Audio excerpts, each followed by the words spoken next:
Bicho, é ruim, né? É ruim vir aqui e gravar esse vídeo com mesmo com toda a sensação de orgulho e com a total convicção de que o Fluminense entregou bem mais do que eu esperava, pelo menos, e certamente 99% das pessoas que viram a chegada do Fluminense para a Copa do Mundo de Clubes. Mas é muito difícil você aproximar, tem uma distância muito grande entre sentir e saber, né? Eu lembro que um grande amigo meu, o Thiago, falou isso num momento importante da minha vida e eu trago isso para mim desde então. Tem momentos na vida que você sabe e tem a racionalização de que, de que algo é dessa forma, e eu tenho a certeza de que existe um orgulho e de que existe uma grande campanha que deve ser reverenciada e aplaudida sem qualquer soluço, sem qualquer porém. Entretanto, a sensação de momento é de tristeza, é de decepção com a derrota e não com a campanha, e de que o sonho que parecia impossível e aí depois parecia possível se esvai, né? Então, quando o sentimento ele tá aqui, é muito difícil que você consiga ultrapassar e ser racional. Porém, evidentemente que eu já fui treinado e já me treinei por muito tempo para tentar lidar dessa forma, porque já trabalhei por muito tempo cobrindo o Fluminense de perto, e na dor e na delícia você tem que tentar controlar as duas, né? E agora eu volto a ter esse embate entre um time inglês e o meu time de coração no Mundial de Clubes. Antes foi o City, agora foi o Chelsea. E eu tô tendo que lidar com a tristeza nessas duas situações. E quando eu trago o exemplo do time inglês é porque é o meu grande objeto de trabalho, e aqui eu também preciso trazer elogios ao Chelsea e trazer elogios sinceros, porque, como eu já tinha dito aqui no Fred Café dessa segunda-feira, que foi uma projeção para esse jogo, o Chelsea tem valências muito interessantes e é um clube que tem como característica ser copeiro. E mais uma vez está batendo numa final de um torneio importante. E a torcida do Chelsea está começando a ligar porque, enfim, semifinal é semifinal, né, bicho? E a final da Copa do Mundo de Clubes vai ser uma final de Champions, seja com o Real Madrid, seja com o PSG. Para mim, a imagem que resume não o jogo, mas o Olimpo impossível desse novo formato da Copa do Mundo de Clubes, mas já se estava provando como tal no antigo formato também, só que agora é muito maior, esse abismo entre a base e o topo da pirâmide econômica do futebol, né? A diferença abissal entre o fornecedor e o consumidor. Porque quem decide esse jogo para o Chelsea, quem faz duas pinturas, quem faz dois golaços absurdos, é uma cria do Fluminense. E essa crueldade do destino, essa ironia, ela explica tudo. Tudo isso aí de por que é algo praticamente inatingível, né? Porque é um jogador revelado pelo Fluminense, uma cria de Xerém, que decide uma semifinal da Copa do Mundo de Clubes, não pelo Fluminense, contra o Fluminense, porque ele é muito bom para durar muito tempo aqui. Porque essa é a ordem do futebol mundial já há algumas décadas, e aí você pode tentar brigar contra isso às vezes, e se você der sorte você consegue brigar em momentos muito importantes, como fizeram clubes brasileiros campeões mundiais nesse século principalmente, né, depois da Lei Bosman, que mudou muita coisa, que mudou a regra do jogo. Então, mas é complicado, né? No fim das contas, o Chelsea ele gastou bem mais do que o Fluminense vai ganhar de maneira do valor bruto em premiação da Copa do Mundo de Clubes, só com a contratação do João Pedro, 60 milhões de libras, mais de 440 milhões de reais na atual conversão. O Chelsea, em pouco mais de 3 anos, contratou 18 atacantes, mais de 560 milhões de libras. Nem converti em real porque eu não quero ficar aqui tendo que falar bilhão, né? No fim das contas é isso. No fim das contas, isso explica muita coisa, não é novidade para ninguém. Só que quando é esfregada na nossa cara essa realidade, a gente parece que esfregou a cara numa parede de chapisco, né? No fim das contas, o João Pedro ele transforma essa Copa do Mundo de Clubes para o Chelsea, porque ele é muito importante contra o Palmeiras, apesar de não ter sido decisivo, e agora ele foi muito importante e extremamente decisivo contra o Fluminense, e vamos ver como que vai ser na final. Não tenho nenhuma dúvida de que ele será titular na final da Copa do Mundo de Clubes, se tiver condições físicas para tal, porque ele está anos-luz à frente de Liam Delap e Nicolas Jackson. O Delap suspenso, o Jackson entra no segundo tempo na vaga do próprio João Pedro e teve um lance que ele sai cara a cara com o Palmer sozinho no meio da área e ele prefere chutar para fora. Esse lance mostra como que o João Pedro impactou o Chelsea nessa Copa do Mundo de Clubes. Não foi só por conta do João Pedro, e eu já vou trazer mais elogios ao Chelsea e depois trazer a minha análise do Fluminense também nessa partida. Mas é isso, né? Assim, possivelmente o Jackson não teria feito os gols que o João Pedro fez. Possivelmente o Chelsea teria arrumado outras formas, mas a diferença do João Pedro está aí. Acho que nos 2 gols e no gol que o Jackson não deu para o Palmer e perdeu. Tem um ponto que a FIFA vai ter que rever para a saúde da competição, que é essa janela de inscritos e de reforços no meio de um torneio de tiro curto, né? Não existe isso. Eu acho que o que pode acontecer é o que tem na Copa do Mundo, alguém com uma lesão muito grave, você trocar por alguém que não foi inscrito, mas já estava no elenco, mas não dá para você permitir que um novo contratado entre, porque esgarça ainda mais a distância entre a base e o topo, diminui muito as chances de quem está tentando se aventurar contra isso. Eu sei que agora vai ficar muito rotulado como discurso de perdedor, como tricolor, mas eu realmente acho que para a saúde da competição é muito ruim que isso aconteça, que um atacante seja contratado, desembarque, resolva uma semifinal e não é natural, né? Eu sei que talvez isso possa ser um problema porque a gente está no que deveria ser uma janela de transferências para o futebol europeu, e aí está sendo, mas a janela pré-Copa do Mundo acho que já resolveria essa questão, pelo menos olhando para a competição. Pois bem, o Chelsea precisava de um 9, contratou 2 e um é muito melhor do que o outro. Não sei se o João Pedro, porque ele define a Copa do Mundo, ele muda a trajetória do Chelsea na Copa do Mundo, dá para acho que afirmar isso, e ele dá indícios de que pode fazer o mesmo com a temporada dos Blues. O Chelsea, eu já tinha dito aqui, foi o segundo time que mais criou oportunidades de gol na última Premier League, atrás apenas do campeão, o Liverpool, e foi, se não me engano, o 7º ataque. É uma diferença brutal, que define se você vai brigar pelo título ou não. E olha que o Chelsea terminou na 3ª colocação. Poderia ter brigado pelo título, se tivesse esse cara. E o João Pedro pode vir a ser esse cara. Ele ainda não se provou como um homem-gol na carreira, né? Não é um atacante de te entregar 30, 40 gols por temporada. Pode vir a ser numa estrutura que o forneça essas chances, né? Agora o João Pedro vai jogar no time de Big Six, né? O João Pedro tinha jogado por Watford e Brighton. Aliás, acho que imediatamente as pessoas que reclamavam da convocação do João Pedro do Brighton, ignorando o McAllister do Brighton, campeão do mundo pela Argentina como titular, vão ficar mais tranquilos, porque pelo menos ele está jogando no Chelsea. Mas é no Chelsea que ele vai ter a maior oportunidade da carreira de desenvolvimento, porque assim é o futebol e o Chelsea é um dos principais clubes do planeta, e o João Pedro pode virar um dos principais centroavantes do planeta. Não sei se ele vai ser o centroavante o tempo inteiro. Como no Brighton, ele jogava grande parte das partidas, a maior parte inclusive, atrás do 9. Era ele fornecendo o Welbeck, eles trocando de posição várias vezes, né? O Welbeck puxando para o João Pedro entrar, o João Pedro dando assistências para o Welbeck.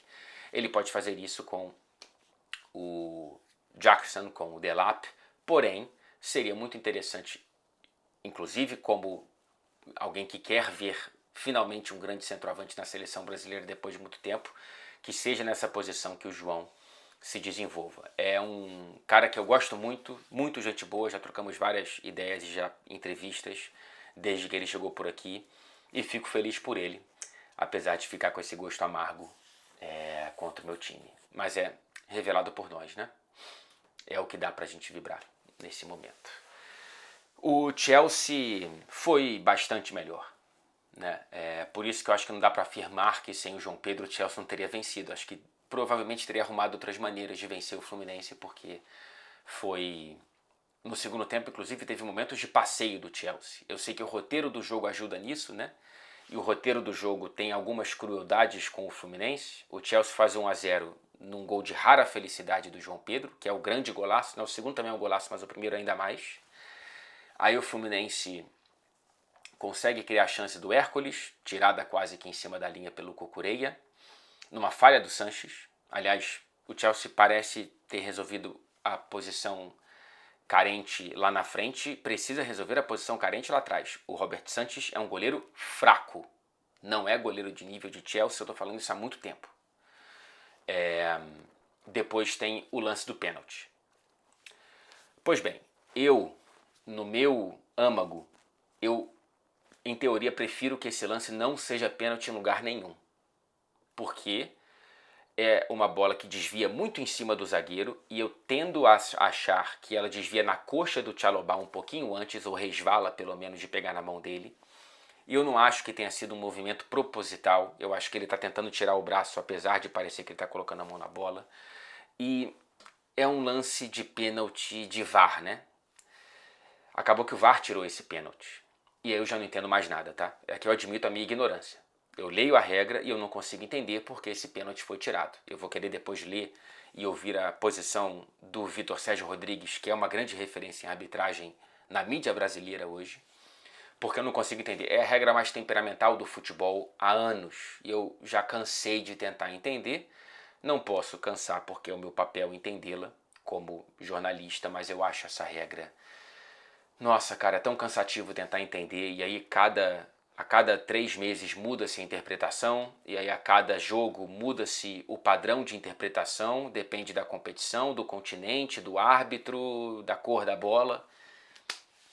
Eu não consigo entender. Então, eu gostaria que esse pênalti não fosse pênalti na utopia do futebol, porém eu acho que eu já vi outros pênaltis parecidos serem dados, e aí eu acho que deveria ter sido dado.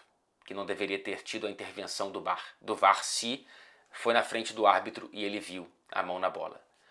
Porém, não vou aqui ficar alimentando teorias de conspiração, é um pênalti que está naquela linha muito tênue, por isso que eu acho que se o árbitro deu no campo não deveria ter entrado o VAR, mas não me agride tanto assim enquanto amante do futebol, porque eu acho esse pênalti ruim. Não acho que é um pênalti que agregue no jogo, que de fato ele denote um problema na jogada que tenha impedido uma chance clara e manifesta de gol, etc e tal. Pois bem, mas já é o roteiro do jogo, né? O Fluminense sofre um golaço, o Chelsea não cria grandes chances, sei que teve a cabeçada do Malo Gusto e depois do Nkunku no primeiro tempo, mas não foi um Chelsea amassando o Fluminense em termos de criação de chances. Era um Chelsea bem melhor, o Fluminense não conseguia sair jogando, não conseguia respirar, eu já entro nesse ponto. Mas aí vem o segundo tempo e aí o Chelsea realmente começa a passar o carro, começa a criar chances e aí tem o segundo gol. Aí, cara, você se desnutre, né, enquanto adversário. Tem aí a chance do Everaldo, que entra em substituições que eu gosto, que o Renato tenha feito. E aí, logo depois da chance do Everaldo, o João Pedro faz o segundo. E a partir daí é o Fluminense tentando colocar atacante, e eu concordo que tinha que colocar mesmo e tentar criar chances, e o Chelsea desperdiçando um volume imenso de oportunidades. Poderia ter feito o terceiro, poderia ter feito o quarto, não os fez, e o Fluminense cria algumas chances no fim que poderia ter trazido um pouco mais de competitividade e de possibilidades reais. 2-1 para 2-2 é um pulo, o Chelsea costuma sentir gols, o Fluminense não pressionou como eu acho que teria que ter pressionado, não exigiu tanto do Sanches como eu acho que deveria ter pressionado, mas o Chelsea poderia ter feito mais gols e é uma classificação justa. O retorno do Caicedo faz uma diferença abissal e isso já foi dito por mim e por tanta gente na projeção do jogo. É o óbvio sendo comprovado na prática. O Caicedo é um jogadoraço e ele melhora muito o Enzo Fernandes. o Chelsea tem 2 Rolls Royce ali no meio campo, né? É um negócio absurdo. E o Pedro Neto foi muito bem também. O Guga não viu a cor da bola hoje. O Pedro Neto jantou o Guga com farofa e foi muito bem enquanto teve perna. O Palmer que foi sumido mais uma vez. O Palmer tá devendo. Eu sei que foi bem contra o Palmeiras e tal. Ele começou a ter lances de habilidade depois do 2-0, quando o Fluminense não estava defendendo quase ninguém. Eu acho muito pouco. O Cole Palmer precisa acordar. Talvez ainda esteja em ritmo de pré-temporada, vamos ver no começo da temporada, mas esse Cole Palmer é o que se ofuscou desde a virada do ano. Brilhou na final da Conference League, num jogo ou outro, agora contra o Palmeiras, mas mais uma vez teve condições de jogar mais do que jogou e é jogador para ser cobrado para jogar mais do que jogou. Pois bem, vamos ver como é que vai ser a final de quarta-feira e eu vou projetar aqui as chances do Chelsea contra Real Madrid ou PSG. A FIFA vai ter o que sempre quis quando criou esse novo formato, que é uma final de Liga dos Campeões para chamar de sua, porque ficou com inveja da UEFA, foi isso que eu e muita gente também falou, quando mudou-se o formato da Copa do Mundo de Clubes. Fluminense. Eu disse aqui que eu queria que o Renato tivesse espelhado a formação do Chelsea. Eu acho que o sistema não funcionou. O Fluminense não conseguiu aproveitar a superioridade da linha de 5 na saída de bola. Algumas vezes tentou acionar o René e conseguir esse espaço de atrair um pouco a marcação do Chelsea para a própria área e desencaixar um pouquinho para achar o René, mas tem tanta gente do lado de cá que não tinha ninguém para o René passar lá na frente. Eram 2 contra 4, 3, 5 do Chelsea. O Chelsea pressionava muito melhor o Fluminense, que não tinha recursos para sair. E aí ou errava o passe no meio campo, que era um Deus nos acuda, e aí você vê a diferença de Caicedo, Enzo Fernandes, mordendo ali, não existiu o Bernal, não existiu o Nonato, o Hércules não estava ali para a saída de bola, estava para ser o fator surpresa e conseguiu isso em alguns momentos. Bola longa para o Germancano, que não tem uma estatura enorme, no meio de 2 torres, Adarabioio e Tchalobá, não tinha o que fazer, ou para o Arias. E aí você não está ganhando nada, né? Não está ganhando território, então era o Fluminense tirando água do barco. Eu queria que a mudança que o Renato fez no começo do segundo tempo já tivesse sido no intervalo. Não mudou, o Fluminense começa muito mal, mais uma vez sem conseguir sair jogando e sem conseguir pressionar. Né, o Chelsea saindo com 3, os 2 zagueiros e o Cucurella. O Malo Gusto espetava lá na frente para segurar o René. E o Fluminense não pressionava direito porque a pressão não foi ajustada dessa vez, diferentemente do que foi contra a Inter de Milão e Al Hilal. Não iam Arias, Cano e Nonato juntos, iam 2 contra 3. Então o Chelsea sempre teve superioridade na saída de bola. Então ficou tudo muito desencaixado. O Renato muda bem, tira o Thiago Santos e tira o Cano, que foi muito mal. Muito mal. O Cano furou a bola hoje. É uma pena, mas furou. Inclusive foi quem perdeu a bola para o primeiro gol do João Pedro, para o próprio João Pedro. E aí entra o Everaldo, entra o Keno, que entrou mal, mas era quem eu também colocaria no jogo. E o Fluminense começa a dar soluços de que poderia voltar a respirar, a água já aqui, e aí tem o segundo gol do João Pedro, e aí acabou. Então é isso, gente. É complicado. Mas eu tenho certeza que com o passar do tempo, eu vou dormir daqui a pouco, com o passar das horas e tudo mais, a sensação de orgulho vai ser bem maior do que essa tristeza, do que essa decepção. Vou tentar evitar a gastação dos amigos, as redes sociais, mas é isso, bicho. Foi muito maior do que eu esperava, foi muito mais bonito do que eu esperava, só que depois que você consegue chegar numa semifinal, você começa a sonhar com o título. E pelo menos com uma final que não veio, porque não teve muita chance para vir. Parabéns ao Chelsea e obrigado Fluminense. Eu não consigo me debruçar muito nesse sentimento de orgulho pelo que eu expliquei no início do vídeo. Até o pós-jogo de PSG e Real Madrid nesta quarta-feira.